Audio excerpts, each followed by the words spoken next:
Les patrimoines à présent avec une spéciale fort de Mutzig sur la ligne Maginot. Effectivement, alors on va parler d'un fort qui a inspiré la ligne Maginot. Carrément. Oui, puisque quand on parle fortification militaire, on parle souvent de la ligne Maginot, ce titanesque chantier de 800 km de long, dont 200 km en Alsace. C'est normalement la fortification moderne la plus sophistiquée, mais non, ils ont pris modèle sur un fort allemand. En Alsace, carrément. Oui, parce que cette ligne Maginot a été construite de 1928 à 1940, mais nous allons parler aujourd'hui de la plus grande fortification européenne en 1914, c'est le fort de Mutzig, juste à côté de Molsheim. Suite à la guerre franco-allemande de 1870-1871, l'Alsace et la Moselle sont rattachées au Reichsland Elsass-Lothringen et dès 1870, les Français et les Allemands commencent à fortifier cette nouvelle frontière pour se préparer à cette guerre jugée inévitable qui va poindre le bout de son nez en 14-18. Et qui va décider de la construction de cet ouvrage? L'empereur allemand en personne. En janvier 1893, il décide de monter ça. C'est l'empereur Wilhelm II, Guillaume II. Les premiers travaux débutent carrément 3 mois plus tard. Ils étaient prêts en avril 1893. En liaison avec la ceinture fortifiée de Strasbourg, le groupe fortifié de l'empereur Guillaume II, en allemand Feste Kaiser Wilhelm II. Là, on voit le Namenstein, qui rappelle que la forteresse portait le nom de l'empereur, il y portait un intérêt tout particulier. Cette forteresse qui aura pour rôle de barrer la plaine du Rhin contre toute offensive française pour venir du territoire de Belfort, de la vallée de Schirmeck ou même du nord de l'Alsace. Il faut savoir qu'à cette époque-là, les troupes allemandes étaient coincées en Belgique, donc il fallait bien protéger le sud du nouvel empire allemand. Il faut aussi savoir que la Feste est la première construction qui a été créée après l'invention de la mélinite, un nouvel explosif qui donne ça quand ça fait boum, donc un pouvoir destructif très supérieur à celui des anciennes poudres noires. Au fort de Mutzig, la dalle de béton des murs fait 1 mètre d'épaisseur. Ouais, donc c'est nouveau, on peut pas faire grand chose. Ça, on a le temps de voir venir un petit peu. Il était prévu de construire 5 forts.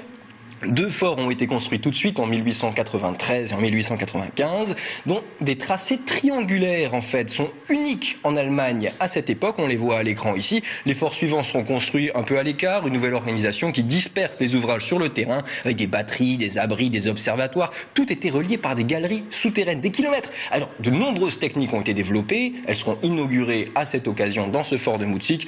D'autres ont été généralisées, d'autres plutôt oubliées avec le temps. C'est la plus grande fortification allemande de l'époque. Et oui, le fort atteint une aire totale de 254 hectares en 1900, avec une superficie souterraine de 40 000 mètres carrés. Vous vous imaginez? Il est constitué de près de 50 ouvrages divers, une dotation en artillerie unique, un peu technique, 8 obusiers de 15 cm sur affût cuirassé, 14 tourelles pour canon de 10,5 cm, 8 tourelles à éclipse pour canon de 5,7 cm et 12 observatoires cuirassés avec des canons de 5 cm, une portée de tir théorique entre 8 et 13 km. De Mutzig, il pouvait arroser jusqu'à Marmoutier, jusqu'à Obernai, quasiment jusqu'à Lutzelhouse.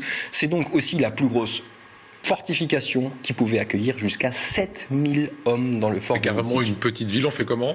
Eh bien, pas de problème. Dans le fort de Mutzig, ils ont pensé à tout. 4 centrales électriques, on peut encore les voir. On les voit d'ailleurs encore là actuellement.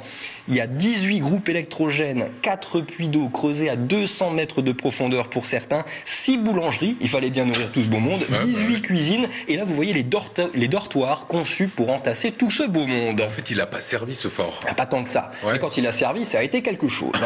Les troupes françaises sont parvenues début août 1914 à avancer dans le secteur de la vallée de Schirmeck et le 18 août 1914, l'avant-garde française atteint les villages de Lutzelhouse et d'Urmatt. Premier fait d'armes, puisqu'ils réussissent à attraper le premier drapeau français de la guerre 14-18. Donc là, les troupes françaises sont à portée du fort de Mutzig. Ce dernier ouvre le feu. Pas longtemps, 1h30, 2 heures. Pas grand-chose, 291 obus de calibre 105 mm tombent, quasiment 5 tonnes d'acier quand même.